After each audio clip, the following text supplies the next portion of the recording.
sharp as ever, my pig-tailed protege. Uncle Fester.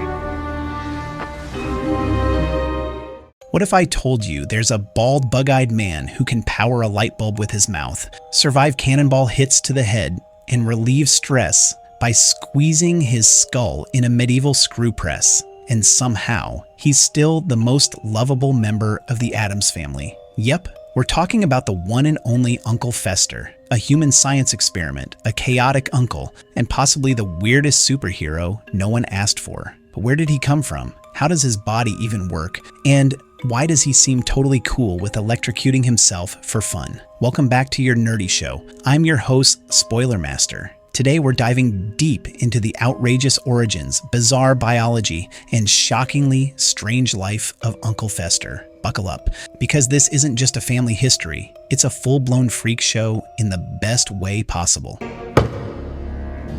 You can't still be mad about the Kalamazoo.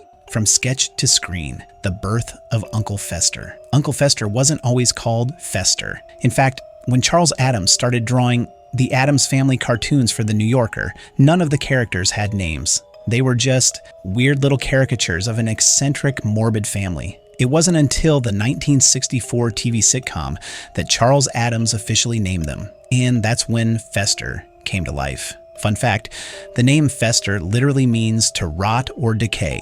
Perfect, right? But here's the odd part. He wasn't even really part of the core family in the original cartoons. He was this oddball who sometimes showed up on his own, doing stuff like feeding blood plasma to plants or setting his eagle loose on the neighbor's pigeons. Most of the time, he wasn't even with the family during their bonding activities, like pouring boiling oil on Christmas carolers. Yeah, that happened. I never went to school, and look how I turned out.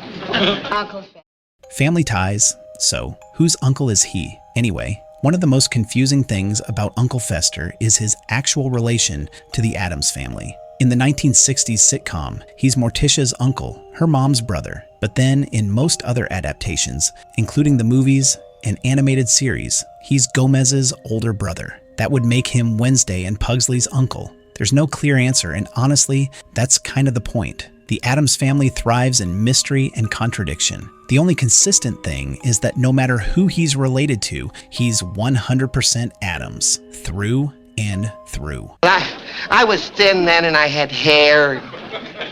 Anatomy of a human light bulb. Let's talk powers, because Uncle Fester isn't just eccentric, he's literally superhuman. One of his signature tricks is sticking a light bulb in his mouth and lighting it up. Now, in real life, you'd probably be electrocuted trying that. But Fester, he lights it up like a Christmas tree and laughs while doing it. In one episode of the original series, he claims to have 110 watts of power running through him. In another, he shows off a strange magnetic ability, levitating a metal paperweight up to his hand. And yes, when someone shot a cannonball directly at his head, it bounced off. Bounced. Office. Oh, and Morticia once grew flowers out of his head in one of Charles Addams's drawings, like as in soil in his skull kind of gardening. If you're wondering how any of this is anatomically possible, don't, just accept it. Uncle Fester is a walking science experiment with no rules. Gravity, electricity, pain, all of them bend to his will. No, I'd rather shoot him in the back. Uncle Fester.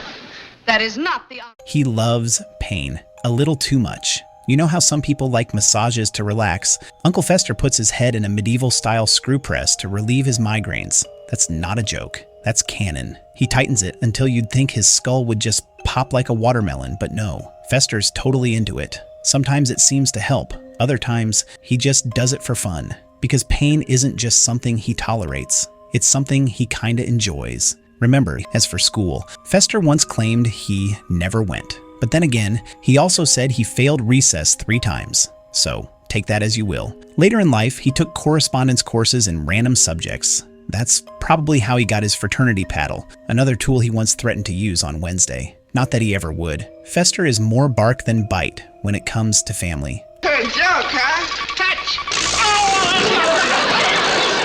Weapons of choice. Genevieve and Old Reliable. You think Uncle Fester is just all jokes and electric tricks? Think again. This man is armed. He keeps a cannon named Old Reliable in his bedroom. Yeah, a full-sized, ready-to-fire cannon, and when someone crosses the family, he He's always ready to whip out Genevieve, his trusty blunderbuss. He's got one rule. If you're gonna shoot a villain, do it in the back. Why? Because face-to-face duels are too risky. He once asked, does he get one too? Loaded, in pure panic. Classic Fester. Thing refused to Indian wrestle with me. And the piranha fish wouldn't even... Motorcycles, tree houses, and $3 bills. Fester isn't just about torture devices and family loyalty. He's also kind of a big kid. He has a treehouse in the Addams family yard. He once got a motorcycle as a gift and drove it straight through the living room several times. Same exact footage reused because why not? And yes, he collects $3 bills because of course he does. Family since Gomez was a little boy.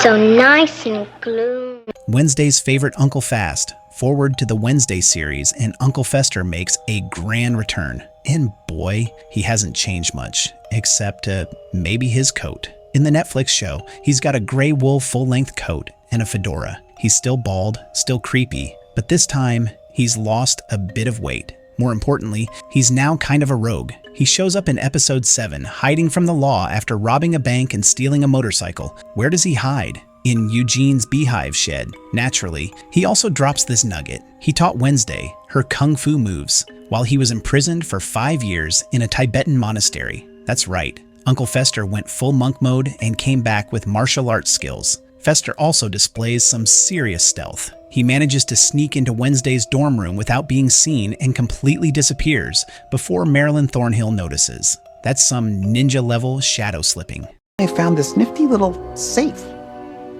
I was hoping for a stash of cash or jewels. Loyalty above all. Say what you want about Fester. He's chaotic, dangerous, and completely off the rails, but he would do anything for his family. In the animated Addams Family sequel, he's worried sick about Wednesday. He questions Cyrus's DNA results and is willing to murder the guy if it means protecting her. Fester might seem like he's in his own world most of the time, but when it counts, his love for the family is fierce. He'll go on road trips, vacations, and rescue missions just to be with them. He may be bizarre, but he's also loyal to the bone, and maybe beyond. When you give me that death stare of disapproval, you remind me. Our nerdy thoughts. So who is Uncle Fester, really? He's a mystery wrapped in a light bulb, buried under a screw press, and held together by sheer weirdness. He doesn't follow rules, biological or societal. He's a human battery, a martial artist, a soft-hearted uncle, and a twisted genius all rolled into one. But above all else, he's unapologetically himself. That's the magic of Uncle Fester. He's not trying to be normal, and why should he? The Addams Family has never been about fitting in. They're about celebrating the strange, the scary, and the spectacularly spooky. And Fester, he's the electrifying core of it all. So the next time you see a bald guy in a fur coat laughing while getting hit in the head with a cannonball, don't be alarmed. That's just Uncle Fester. And honestly, the world's a lot more fun with him in it. He was Faulkner's right hand, trained a generation of nightshades. No, what the heck, I'll laugh anyway.